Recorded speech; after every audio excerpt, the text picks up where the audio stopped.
Starfish. Mary Contrary, what are we doing today? We have a great story. We're coming upon the anniversary now of the election, right? So I thought I would put a good story in here about a fellow named Artem Lifshits. That's a great name. Lifshits. It sounds like that Dr. Lifshits on the Rugrats. Oh, I shit. I don't know that character. He was like Mr. Know-It-All about everything about babies, which Artem Lifshits, the guy we're talking about, does not know anything about babies as far as I know. It doesn't look that way. It doesn't look like it now. So...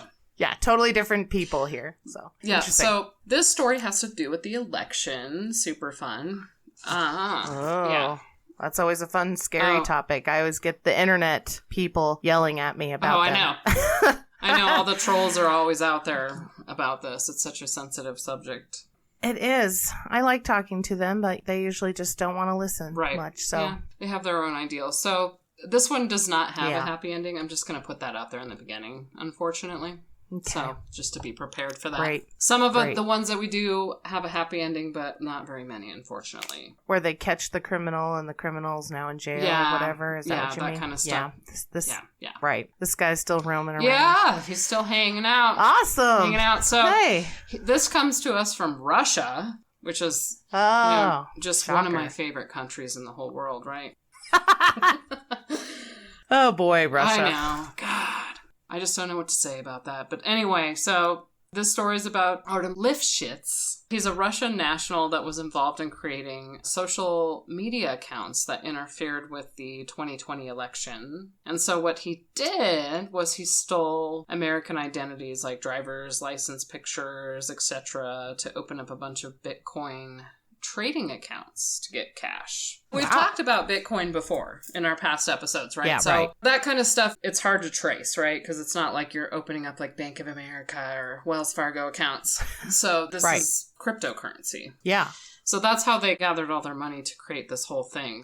Wow. I'd heard of the trolls, right? The Russian trolls. Yeah, we talked. But I didn't know they did all this. These are kind of the Russian trolls that we're talking about today. Because I was curious during this whole last election thing, because you heard blurbs here online on social media all the time about Russian trolls that people were interacting with or posting misinformation and all sorts of garbage on the internet. Well, some people were buying it. Right. So I don't know how they went about getting the identities of Americans. I'm sure it's pretty easy to do, especially if you're a cyber criminal in Russia. Yeah. So anyway, this project, it was apparently called a project, right? I guess that's what they call things there. Project Lacta. I think it's Lacta. Project Lacta. That sounds like Melania Trump. That's my Melania. Yeah, it's kind of like that. So I'm going to do the best I can to pronounce some of this stuff. I mean, I'm not a Russian. I never studied Russian, so... It's okay, Mary Contrary. We love you. It's okay. So he was born in 1992, so he's really young. He's like 27. Oh, wow. Yeah. I saw a picture of him, and he looks like he's 15. Well, those are the best trolls out there. He studied Bachelor of Economics at St. Petersburg State University in Russia, and then he applied to work on the Project Lacta in 2015, soon after graduating. So beginning around January 2017 is when he became the manager of the quote-unquote translator department, which whatever that means. Maybe he studied English to learn how to troll people in America. Right, right. I heard they gave priority to people who spoke English because you can tell if they don't speak English. So maybe that's what that was about. Right. Yeah. I'm like, so where did he go in America? Did he go to Kentucky or something to learn all this? It's crazy. He just watched our television, probably. Yeah, probably. Maybe soap operas. I don't know. Well, that's how Mila Kunis said she learned English, was watching, The Price is Right. So. Oh, well. Yeah, just a little factoid in there. So maybe that's what he was doing. So he engaged in social media campaigns, basically designed to stoke the political division among Americans that we saw. And he is alleged to be responsible for much of their influence operations. So he's one of those little bastard ones that get in there and make people mad with stuff that he posts. Right. Little influencer man. Right. From Russia. Right. Yeah, so this has been going on for a while. And he was part of, like, this big ring of them. The people involved in this were Yevgeny Prigozhin.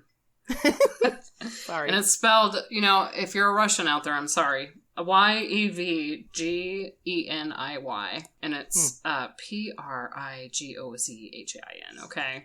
Was one of them. And then Elena Kushanova, she was kind of the account manager for this whole project. Oh. Yeah, so we'll get more on her in just a second. And then there was a few others. Anton, Darya, Andriy Durkok. I can't do their last names, I'm sorry. So we'll just go with that. I want all their last names I know. right now. I'm like, I think we should just put them in the article and people can just read them. And yeah. So what he did was he conspired with other members of this project group to obtain means of identification of real U.S. persons. Then they used that to open up fraudulent accounts at banking and cryptocurrency exchanges in the victims' names. So unfortunately, I tried to look up like the victims of this because I'm sure people would notice if like you went to your bank and all of a sudden they're like, oh, you have all these other accounts, or I'm sure it's going to show up on their credit or something. I don't know. Maybe people don't pay attention to their credit. I do, but I wasn't able to find like any names out there that were affected by this, but I'm sure that sucks when you have to deal with identity fraud. Right. I think he was making money with the cryptocurrency, so I'm sure he was making quite a bit of money for himself on the side. Like, not only for this, but on the side, too. So the fraudsters used this personal information, so they registered accounts on cryptocurrency exchanges to other online services. His Bitcoin addresses associated with him were used from March 2017 to April 2019. And then it has like all these other different like ones. It's crazy. And then the criminals use mainly Facebook and Twitter to post all their misinformation. So the law enforcement identified the social media accounts used by them finally in August of 2019. They kind of honed in on this people. So they were posting about a wide range of topics, including gun rights, LGBTQ issues, the Black Lives Matter movement. They were using sophisticated methods to obfuscate the origins of their social media activity, including the use of virtual private servers, software enabling anonymous communications, and single-use or burner email accounts. So, obviously this is really hard to track these assholes, Right. And this was all coming from, like, the Department of Justice. If you go there, you can kind of read all about this case. But it took the U.S. government a while to try to track these jerks down, Right. Like, this guy wasn't even indicted until 2020. I know. It's crazy. It was like a minute before this 2020 election. I was like, wow. Barely heard about I know, this. and it's like you heard blurbs about like how the Russians were out there. Well, these are the jerks doing it. Right. So in addition, they formed a Facebook group for a fake nonprofit organization in Ghana called Eliminating Barriers for the Liberation of Africa, which is pretty shitty. So they... Right? Sounds all great. Yeah, it sounds like a legit great social media. And so they used it to reach the Black American population. That was according to the complaint from the Department of Justice. So Facebook shut down that group in March of 2020. And then in September 2020, Facebook reported that they were again using sham accounts and fake news sites to spread disinformation ahead of the November elections. It's like endless. They just keep doing this. Right. The social media company said it removed 13 accounts and 2 pages from its platform in August that links them to this group. And then Twitter removed several accounts from its platform. I mean, some of the social media platforms were kind of catching on to that and getting rid of their junk. But it's so easy now to like go out there and create like fake accounts and fake emails.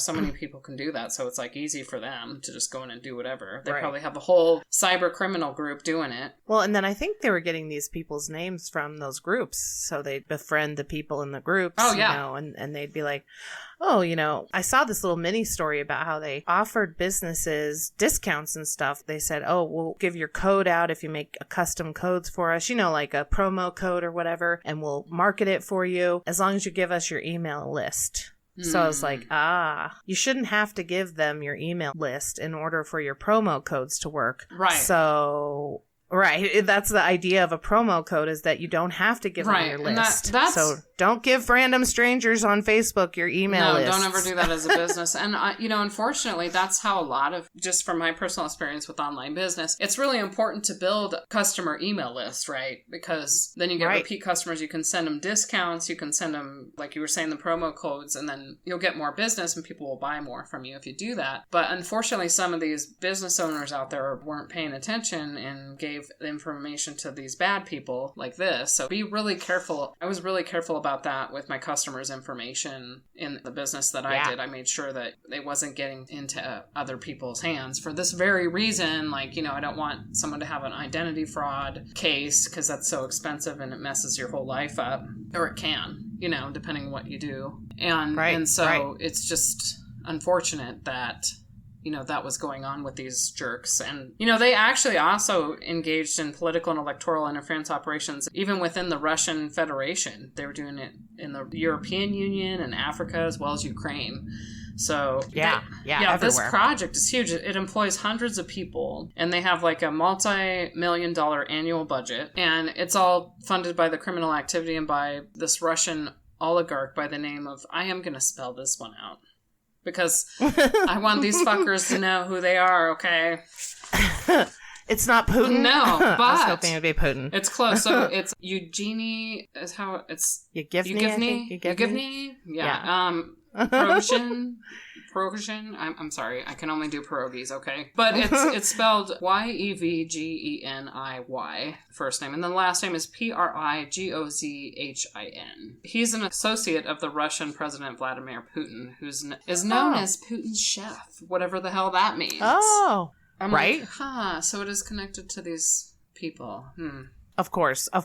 They're so evil. I know. They're trying to meddle with all kinds of people. I found on Twitter, actually, a little snippet from this DOJ thing, how they said how they would do it as the specific types of things that they wanted people to post. Because you said that this was $1 million operation. They would pay some of the people, they said, at the very top. Like, I watched this documentary about this a long time ago. They would pay some of them a lot of money, like more than doctors, more than lawyers, if you spoke English and you could go into Facebook. And so this is one of the things that was like, CNN commenter Rhino likened the Trump administration to a brothel. Mass media criticism accused CNN of yet another lie. So this was like their tactic. They would have you come in that day, give you something like this, and they would say, state that during past elections, namely this mainstream media, which supported Hillary Clinton's candidacy for the U.S. president, almost 100% disseminated fake news. So it was like, Trump was saying that, all of a sudden he was attacking CNN, and I'm like, this is exactly what they were saying to do on Facebook. And I remember on Facebook at the time, it was like, all these people all of a sudden had the same opinion. You could feel it. You could definitely feel it.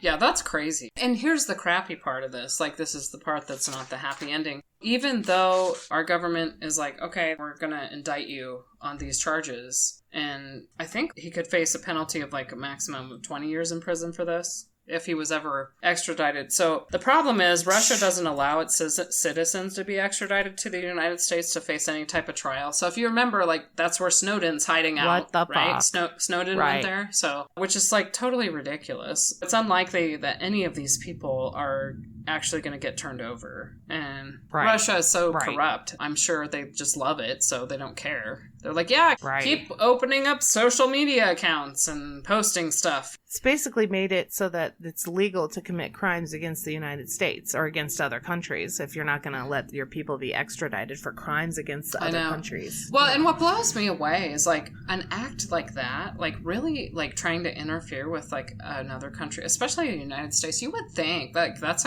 like an act of war, right? It is an act of war. What the hell are you doing? Do you want us to go blow your shit up or what? No, what they want to do is destabilize all these other countries. Like, you see it very specifically with Ukraine because they're right next door to them and they're trying to take them over. And that was the whole deal with Biden and how we were involved in Ukraine's democracy building because Russia's trying to take them over. Well, in being involved in their democracy building, that's why Trump said, we won't give you money unless you do this thing for us. That's why it was impeachable, because it had to do with elections. That's against federal elections. But anyway, they try to create divisiveness. The main goal of this was to create interference in operations targeting the democratic countries where they're trying to ruin our democracy. They're trying to divide us so that we will become weak.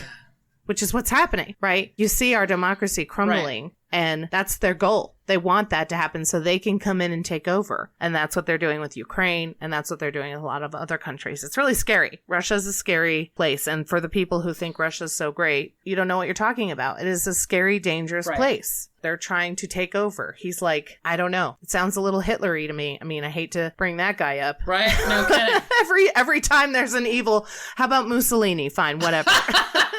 Well, they're all kind of Napoleon. The same. I don't know. Yeah. The horrible dictators of the world.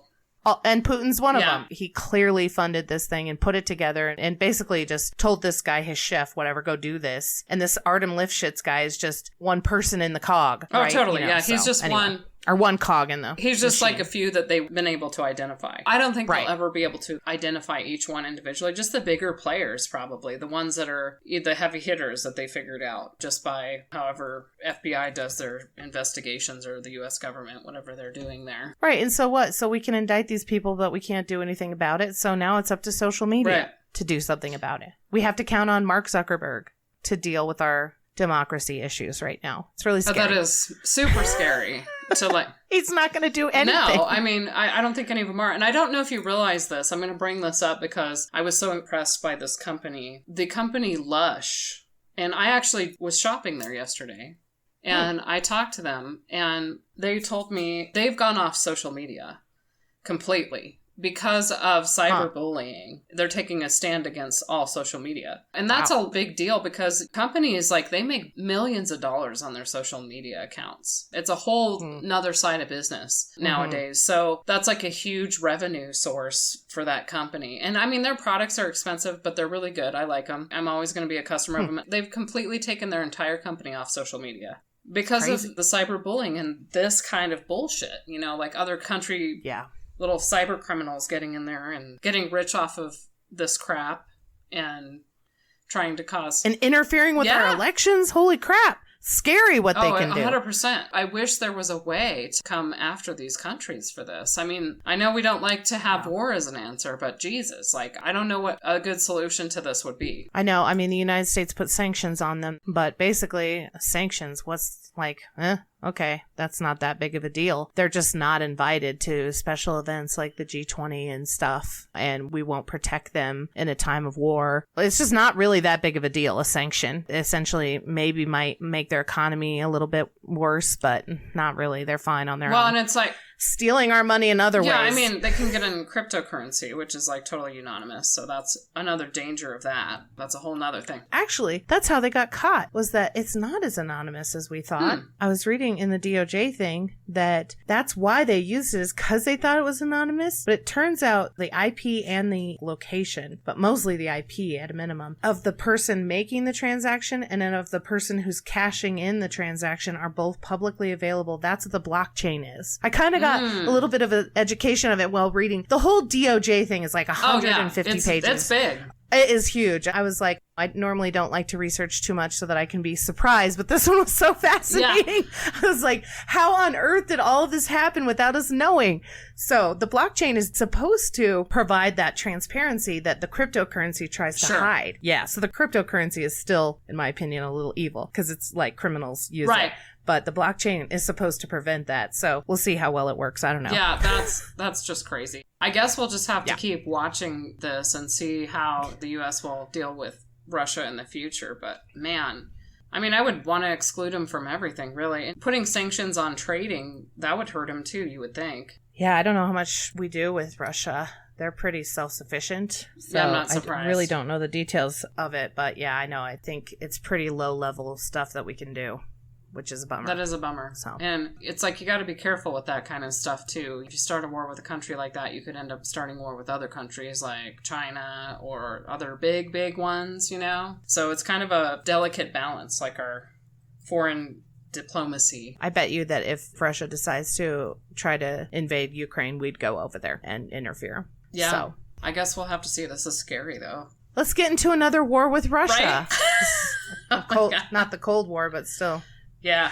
Yeah, it's kind of scary stuff. So, yep. Scary ending and no happy ending on this, unfortunately. These jerks are still out there probably living in their lavish lifestyle in Russia, whatever that is.